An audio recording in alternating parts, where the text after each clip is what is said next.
هي قلا نسادي وكن هاد نسقسي في قنطرة هذه لينا كان هذه شاركين غير ستيفا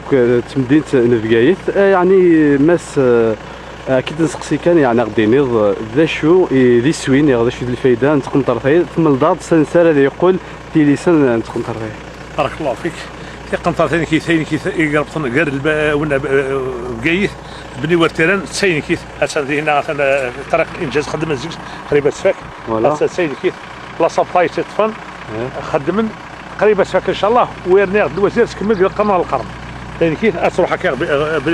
بني ورتيران الولايه سطيف هاي اثنين السنه كي يوصل الوزير سيد عمر غول يوصل دخل ثاني ودار سيدي يدير البلد المين قوسي في النيه ارسلت قنطره ومن بعد رئيس البلد ديالنا يختار حد غادي يروح الريف اللي في وسيف غادي يروح الدوله الحري هنا غادي يروح السينكيت الجمهوريه غادي يروح الريف اللي في السدانكيت وهذيك الشمغر داير القنطر ثانيكيت بغات تصلح الولايه البرج بوارج غتروح السينكيت القنطر تدير سيدي ديال المين غتعدي جعفره تعدي البرج بوارج بغيت السيد بوحمزه تنساوت القنطر ثاني كي يقول لنا غير كواسيف ايمي قرن اسيف بوسلام غادي يروح القنطر ثاني كي ان شاء الله مره ثانيه غادي يروح سيدي كي غادي يسكريو في القنطر وغادي يروح البلد ديال بني وتيلان بني ابراهيم غادي يعدي بوقعه غادي يعدي السطيف يعني الحاج لله الصفرح مليح مليح الحاج لله الحمد لله يقول لها فك العزله غير الولايه السطيف الولايه البقايث الولايه البرش السيد الفرح ضم قران زين يغدي وين الخير ضم قران وهذه بارك ربي العباد ديالنا جمعنا كويس رؤساء البلديه يقول لنا بوضرن الجمعيات يقول لنا الحمد لله وكسيتها باكوس وزلس الحمد لله رب العالمين استجبد اقدر نعطيك الصحه والمكشي غادي يصورنا كاين كيف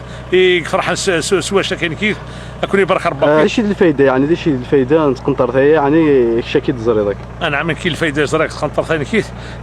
مزوره هذه اللي فك العزله هذه فك هنا قال الولايه بقيت الولايه هنا وثانيين ذي بردان اللي تساوي الخير الله الله يبارك كبريد وقبو الا يطلع ذينا كوسي في النيه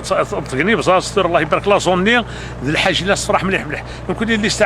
يسعى قال ما تيقاني البلد ديال بوحمزه البلد ديال بني ورتيران البلد ديال جعفره هذا المين يعني المهم ماشي فيه لو كان ثورة لاني بردان ثلاق ما كل زوجين ذلك الشباب ناقص وتروح السلمه ديال الجزائر يخدم غادي يروح السطيف غادي يخدم غادي يروح غونا غادي يخدم ذلك هذيك الصباح غادي يقرغاونا اسكي الساعه اللي جلوسين وهذا خدمنا ان شاء الله وهذا فرحان بالشباب وني غراسك من ربي ويعطيني غادي يخدم سالم يرتم قران تيسالني ربك ولكن ثاني يرتم قران يرحم والديك بارك الله فيك.